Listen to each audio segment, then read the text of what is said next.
اعوذ باللہ من الشیطان الرجیم بسم اللہ الرحمن الرحیم لقد رضی اللہ عن المؤمنین اذ یبایعونک تحت الشجرہ صدق اللہ العظیم و صدق رسولہ النبی الکریم۔ قرآن مجید فرقان حمید کی یہ آیت جناب نبی کریم صلی اللہ علیہ وآلہ وسلم پر اتری۔ اس میں ایک نبی کے صحابی کی غلط خبر شہادت کی جب پھیلائی، یہ اس واقعہ کا اس میں تذکرہ ہے۔ وہ کچھ یوں ہے کہ نبی پاک صلی اللہ علیہ وآلہ وسلم اور دیگر صحابہ کرام رضوان اللہ علیہ مجمعین نبی پاک صلی اللہ علیہ وآلہ وسلم کے ساتھ چل پڑے، چل کر ایک مقام پر پہنچے تو آگے جو مکہ کے مشرکین تھے انہوں نے پیغام بھیجا کہ ہم آپ کو مکہ میں نہیں آنے دیں گے۔ نبی پاک صلی اللہ علیہ وآلہ وسلم نے حضرت عمر فاروق سے کہا کہ جاؤ ان کے پاس اور ان کو کہو کہ ہم لڑنے نہیں آئے،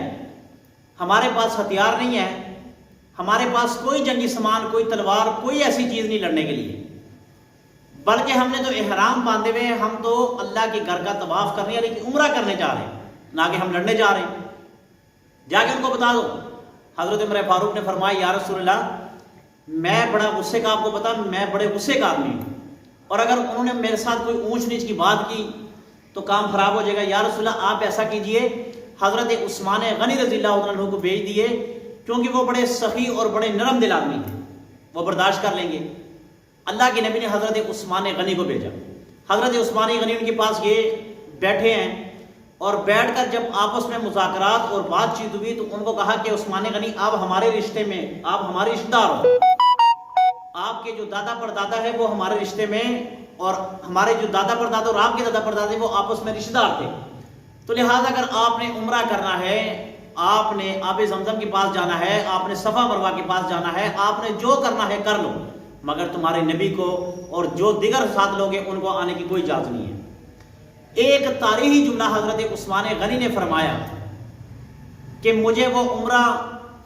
مجھے وہ صفا مروہ پہ جانا اور مجھے اللہ کے گھر کا طواف کرنا قبول نہیں جب تک جناب نبی کریم صلی اللہ علیہ وآلہ وسلم میرے ساتھ نہیں ہوں گی، میں بھی نہیں کروں گا۔ اگر میرے پیر و مرشد محمد مصطفیٰ آئیں گے تو میں بھی عمرہ کروں گا، اگر وہ نہیں آئیں گے تو ان کے بغیر میں بھی عمرہ نہیں کروں گا۔ یہ ہوتی عشق اور محبت کی بات۔ اب یہاں پر جب نبی پاک صلی اللہ علیہ وآلہ وسلم بیٹھے تھے، ان کے پاس کسی نے آ کر غلط خبر پھیلا دی کہ حضرت عثمان غنی کو شہید کر دیا گیا، شہید کر دیا گیا، یہ غلط خبر پھیلا دی۔ اللہ کے نبی نے وہاں پر ایک درخت تھا، اس درخت کے قریب 1400 اصحاب کرام رضوان اللہ علیہ مجمعین کو اکٹھا کیا، اور اللہ کے نبی نے اپنا ہاتھ یوں رکھا اور کہا کہ میرے ہاتھ پر بیعت کرو۔ 1400 صحابہ کرام کے بیعت اپنے ہاتھ کے اوپر ہاتھ رکھوا کر بیعت کروائی گی، اور یہ کہا کہ جب تک ہم حضرت عثمان غنی کی شہادت کا بدلہ نہ لے لیں تب تک ہم واپس نہیں لوٹیں گے، چاہے ہم سارے اللہ کے راستے میں شہید ہو جائیں، سارے شہید ہو جائیں، حضرت عثمان غنی کی شہادت کا بدلہ لے کے رہیں گے۔ اب اس واقعے سے جڑا آج جو 5 فروری ہے اور یہ کشمیر ڈے کے طور پر منایا جاتا ہے کہ کشمیریوں سے اظہار یکجہتی کے لیے، محبت کا اظہار کرنے کے لیے، یاد رکھنا اگر کشمیر پر کام کرنا ہے تو وہ ہمارا عملاً کام ہونا چاہیے۔ عملاً کام سے کیا مراد ہے کہ اللہ کے نبی نے یہ کہا کہ ہم بدلہ لے کر رہیں گے، جب تک حضرت عثمان غنی کا بدلہ نہیں لیں گے تب تک ہم واپس نہیں لوٹیں گے، ہم جائیں گے سارے، یا تو ہم ان کو ماریں گے یا وہ ہمیں مار دیں، مگر ہم ایک صحابی جو عثمان غنی ہے ان کا بدلہ لے کر رہیں گے۔ اب میں کہنا یہ چاہتا ہوں کہ وہ تو اللہ کے نبی نے ریاست مدینہ میں ایک صحابی کے غلط خبر جو قتل کی شائع ہوئی، اس پر اللہ کے نبی نے یہ رد عمل دیا کہ 1400 ہے تو 1400 کے 1400 ہی بدلہ لے کر رہیں گے، ہم بغیر بدلہ لیے ہوئے نہیں جائیں گے۔ مگر یہاں پر تو کئی ایسے ان صحابیوں کے ماننے والے ہیں کہ جو کشمیر میں پھنسے ہوئے ہیں، ان کے ساتھ نہ جانے کیا کیا ظلم نہیں ہو رہا، ان کی بیٹیوں کو، ان کی بہنوں کو، ان کے بچوں کو، ان کے بوڑھوں کو سر عام بازار میں مارا جاتا ہے، ان کی بے حرمتی کی جاتی ہے، ان کی بے عزتی کی جاتی ہے، مگر عملاً کام ان کشمیریوں کا سوچا جائے۔ اگر لا الہ الا اللہ محمد رسول اللہ صلی اللہ علیہ وآلہ وسلم کے نام پر یہ ملک بنا ہے تو اس کا یہ مطلب ہے کہ لا الہ الا اللہ محمد رسول اللہ، اس کلمے کے نیچے جو نبی پاک صلی اللہ علیہ وآلہ وسلم کے احکامات ہیں وہ اس کلمے کے نیچے ہیں، اور یہ جو ملک ہے اس کے مطابق چلے گا، اس کے ماتحت ہو کر چلے گا۔ تو ہم نہیں سوچتے ان کے بارے میں۔ کئی ایسے واقعات نبی پاک صلی اللہ علیہ وآلہ وسلم کے دور میں پیش آئے ہیں کہ اللہ کے نبی نے ان کا بدلہ لیا۔ اب کچھ لوگوں کا واقعہ،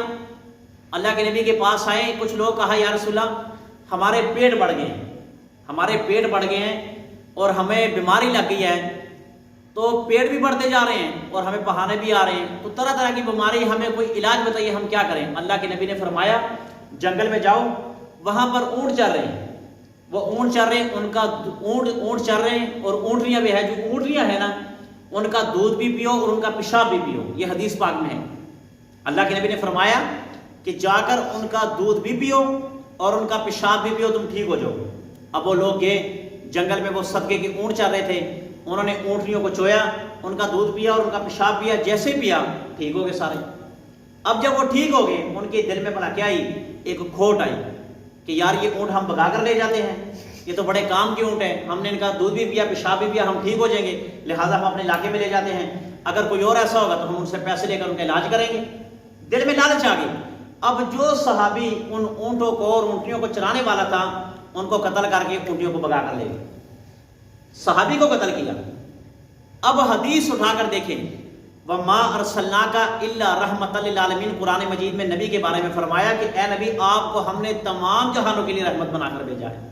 تمام جہانوں کے لیے۔ مگر رحمت کا معنی یہ نہیں ہے کہ جب نبی کا صحابی شہید ہو تو وہاں پر رحمت دکھائے، نہیں، رحمت کا یہ معنی کہ جہاں رحمت کا دکھانے کا موقع وہاں پہ رحمت ہے، اور جہاں غصہ دکھانے کا موقع ہو وہاں پہ غصہ دکھاتے ہیں، اس کو رحمت کہتے ہیں۔ رحمت کا معنی یہ نہیں ہے کہ آپ کے بچوں کو مارا جا رہا ہے اور آپ ہاتھ باندھ کر کھڑے ہو کر دیکھیں کہ کوئی بات نہیں، ہم تو رحمت للعالمین کے ماننے والے، بلکہ نہیں، اللہ کے نبی نے اتنی سخت سزا کسی کو نہیں دی جو ان کو دی ہے۔ اللہ کے نبی نے کہا صحابہ کو بیچ میں دوڑایا کہ جا کے ان کو پکڑ کے لاؤ، ان کا تعاقب کرو، جہاں سے بھی ان لوگوں کو پکڑ کے لاؤ۔ جب ان کو لوگوں کو پکڑ کے لائیں، اللہ کے نبی نے ان کو سزا والا کیا دی پتہ؟ ان کے آنکھوں میں سلاخیں گرم کروا کے ان کی آنکھوں میں لگائی، سلاخیں، یہ جو سریا کہہ لو، یہ گرم کروا کے ان کی آنکھوں میں مروائی ہیں، ان کے ہاتھ کاٹے گئے ہیں، تب جا کے ان کو ایسے قتل کیا اور یہ بتایا کہ جو کسی مسلمان کے ساتھ ظلم کرے اس کا یہ حال ہونا چاہیے۔ تو آج ان کشمیری بھائیوں کے لیے دعا کریں کہ اللہ رب العزت ان کے بھی تمام کے تمام مشکلات آسان فرمائے، اور بھی جتنے کئی مسلمان ہیں، وہ انڈیا میں ہو، وہ عراق میں ہو، وہ برما میں ہو، وہ فلسطین میں ہو، وہ کشمیر میں ہو، وہ جہاں کہیں ہو، ان کے لیے خصوصی دعا کیا کریں کہ اللہ رب العزت کو ان کو بھی آزادی جیسی نعمت عطا فرمائے۔ یاد رکھنا، ہمیشہ آزادی کی قدر کیا کرو، آزادی کی، اور آزادی سے بڑھ کر اس ملک کی قدر کیا کرو جس ملک میں تم رہتے ہو۔ ہمیں آج اللہ رب العزت کا لاکھ کروڑہ شکر کرنا چاہیے۔ وہ کیوں؟ کس بات پر؟ وہ اس بات پر کہ اللہ رب العزت نے ہمیں ایک حسین و جمیل خوبصورت ملک پاکستان جیسا ہمیں عطا کیا۔ ہم اس میں آزاد ہیں، ہم اس میں بالکل آزاد ہیں، ہمیں کوئی روکنے والا، کوئی پوچھنے والا نہیں ہے، جو ہم مرضی کریں۔ مثال کے طور پر اب آپ دیکھیں مسجد میں نماز پڑھنے آتے، آپ کو کوئی روکنے والا نہیں ہے۔ اگر کوئی مندر میں جاتا ہے اس کو کوئی روکنے والا نہیں ہے۔ اگر کوئی عیسائی ہے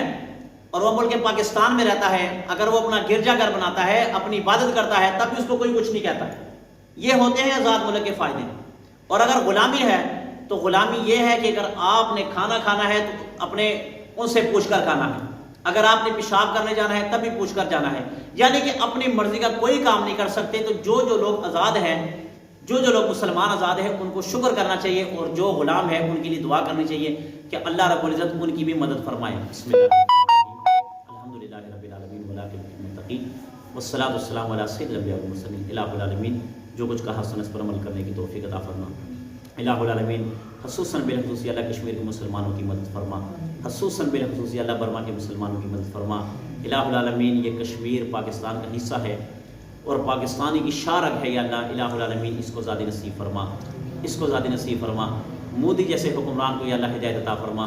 الہ العالمین اگر وہ ہدایت کے قابل نہیں تو اللہ اس کو چن چن کے تباہ و برباد فرما۔ الہ العالمین جو ملک پاکستان کے حق میں ہے یا اللہ ان کو آباد و شاداب رکھ، اور جو پاکستان کے خلاف ہیں، پاکستان کو مٹانا چاہتے ہیں یا اللہ ان کو تباہ و برباد فرما۔ الہ العالمین ملک پاکستان کی حفاظت فرما، ملک پاکستان کی سرحدوں کی حفاظت فرما، ملک پاکستان کی سرحدوں پر جو فوجی جوان کھڑے ہیں اللہ ان کی بھی حفاظت فرما۔ آمین برحمتک۔